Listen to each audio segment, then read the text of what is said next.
Our first story comes from a man named Jake. Jake was an experienced backpacker, and he loved the solitude of the Pacific Northwest trails. One autumn, he decided on a 3-day solo trek through a remote part of the Olympic National Forest. The first day was beautiful, but on the second night, everything changed. He'd set up his camp in a small clearing, cooked his dinner, and was sitting by the fire, just enjoying the silence. That's when he first heard it. A whistle. It was clear and melodic, and it wasn't a bird. It sounded like a person, whistling a tune he didn't recognize. It was coming from the trees, maybe 100 yards away. Jake felt a chill. He was supposed to be completely alone out here. He shone his flashlight towards the sound, but the beam just dissolved into the thick, black wall of trees. The whistling stopped. He shrugged it off, thinking maybe it was another hiker, lost or just being friendly. He called out, "Hello? Is someone out there?" Silence. He went back to his fire, but the feeling of being watched was now crawling up his spine. About 10 minutes later, he heard it again. This time, it was closer. Maybe 50 yards away. The same, cheerful, yet somehow completely empty tune. It was too dark, too precise. It felt wrong. His heart started to hammer in his chest. He grabbed his large hunting knife and stood up, his flashlight beam darting across the tree line. "I have a weapon," he yelled, his voice trembling. "Show yourself." The whistling stopped instantly. The forest was dead quiet. No crickets, no wind, nothing. It was as if the woods themselves were holding their breath. Jake stood there for what felt like an hour, his knuckles white around the handle of his knife. Finally, exhausted and terrified, he decided to break camp and hike back to his car through the night. It was a 6-hour hike, but he couldn't stay. He packed his gear as fast as he could, his head on a swivel. Just as he was shouldering his pack, he heard it one last time. This time, the whistling was right behind him, so close he could feel the air of it by his ear.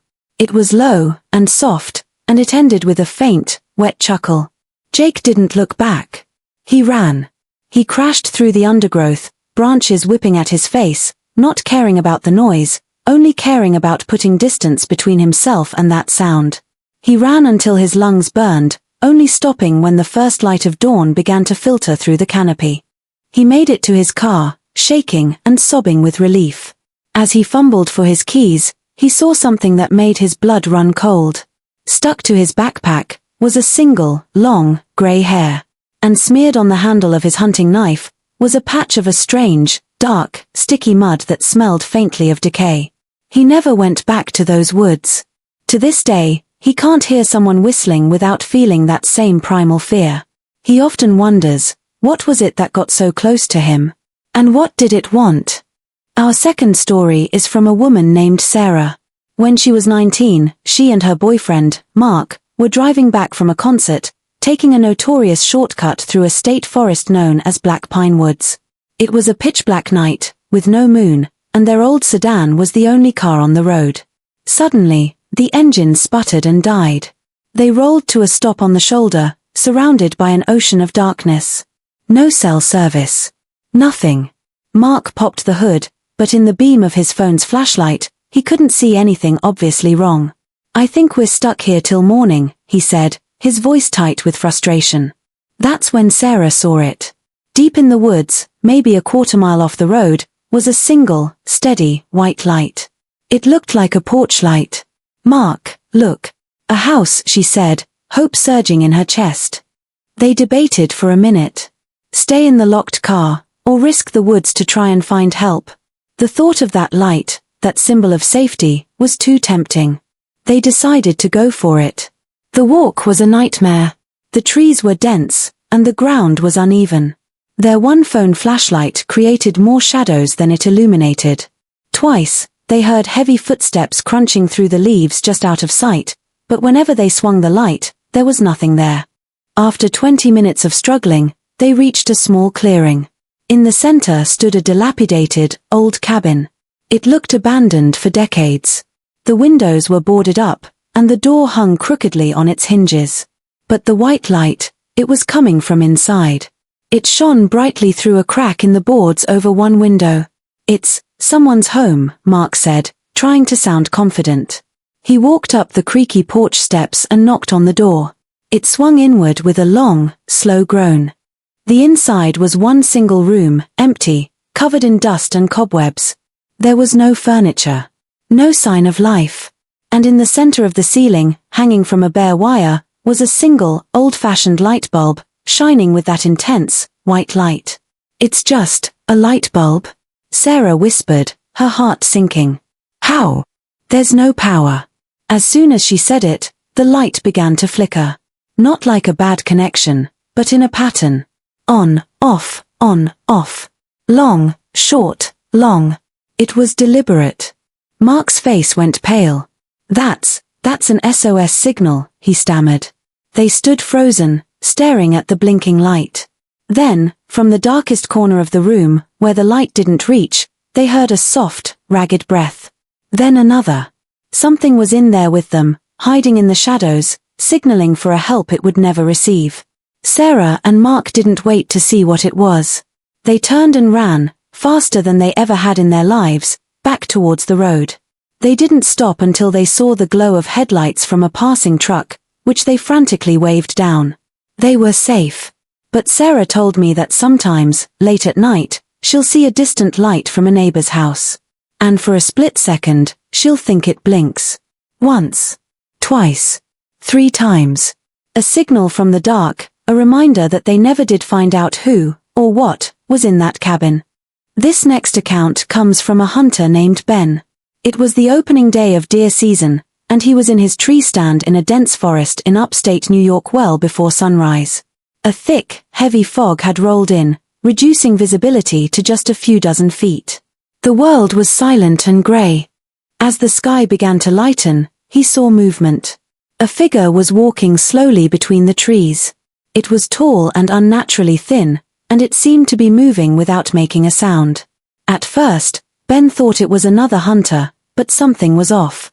The way it moved, it was a stiff, jerky kind of walk, like a puppet on strings. He raised his rifle, using the scope to get a better look. Through the crosshairs, the figure came into focus. It was wearing what looked like tattered, dark clothing. Its arms were too long, hanging almost to its knees. And its head, it was tilted at a strange angle, and he couldn't make out a face. Just a pale, smooth surface. A cold dread settled in Ben's stomach. This was no hunter. The figure stopped walking. It stood perfectly still in a small patch of ferns. And then, slowly, impossibly, it began to turn its head. It didn't turn its body, just its head, rotating in a complete, fluid circle. It was looking. Scanning the forest. Ben held his breath, pressing himself against the trunk of the tree. The figure's head stopped rotating, and it was now facing directly towards his tree stand. It couldn't possibly see him through the fog and the branches, but Ben knew, with every fiber of his being, that it was looking right at him. Then, it started walking again. Not away from him. Towards him. Its jerky, silent gait covering ground much faster than should have been possible. Ben was paralyzed with fear. He fumbled with his rifle, his hands shaking so badly he could barely aim. He didn't want to shoot a person, but this thing wasn't human.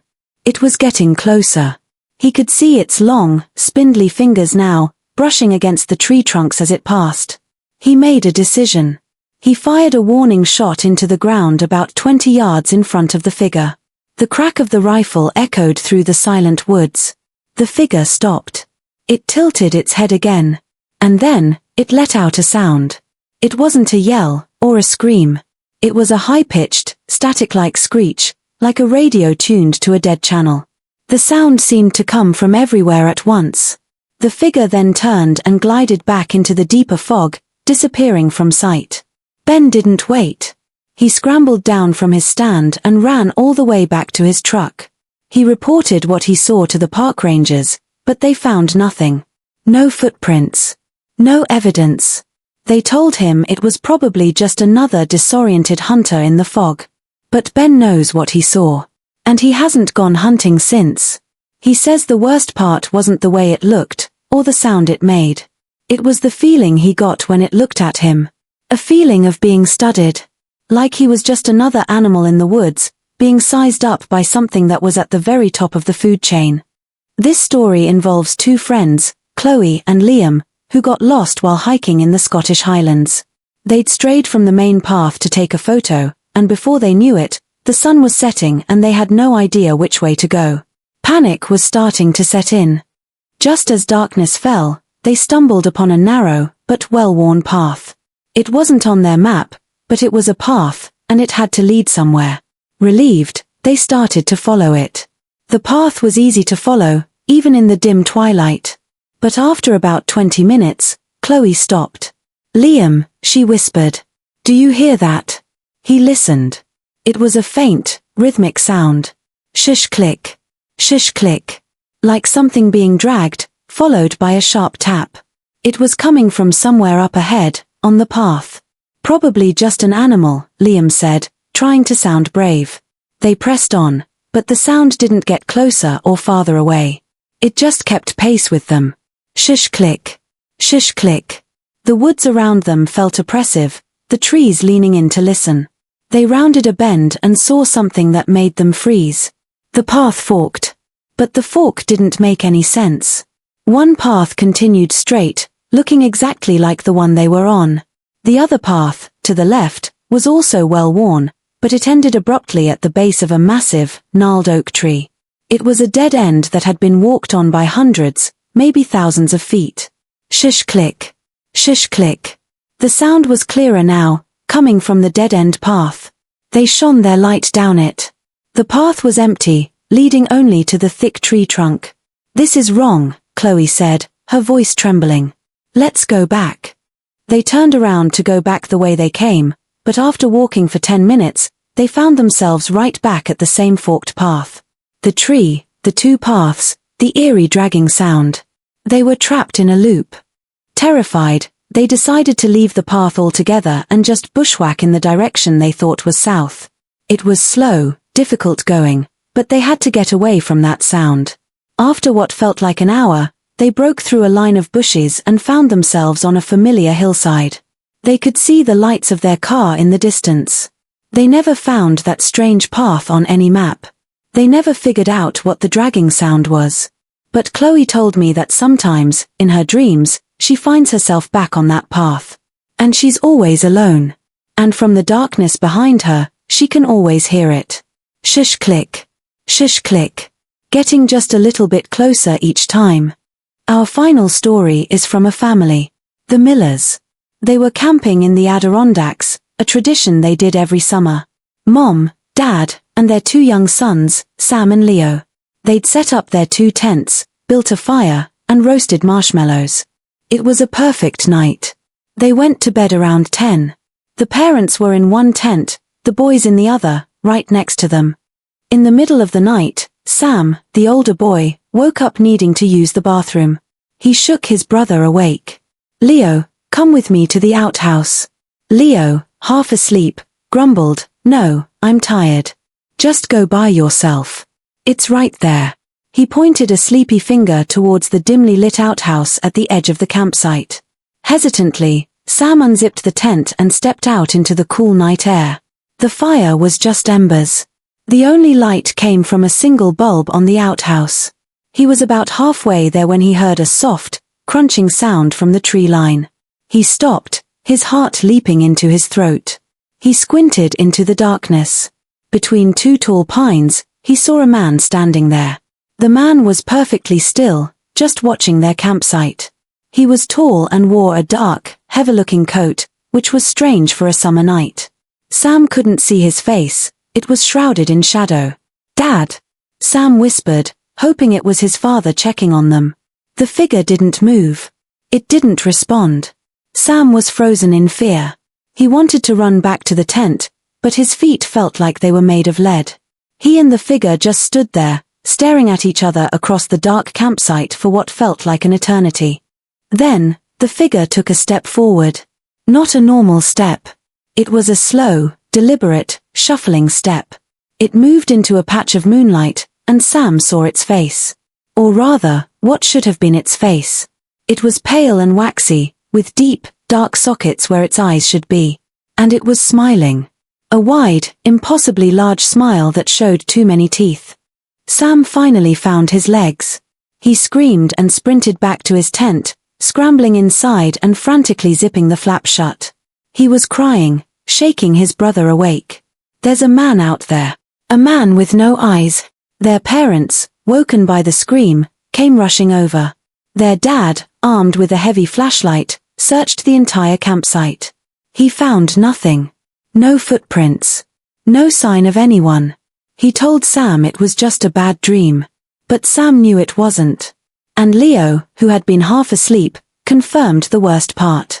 He looked at his terrified brother and said, "Sam, when you went outside, I peeked through the tent flap. I saw you standing there. And I saw the man, too. But Sam, he wasn't standing across the campsite from you." Sam felt a coldness wash over him. "Where was he, Leo?" Leo's voice was a tiny, terrified whisper. "He was standing right behind you. And his hand was on your shoulder." The family packed up and left right then, driving through the night. They never went camping again.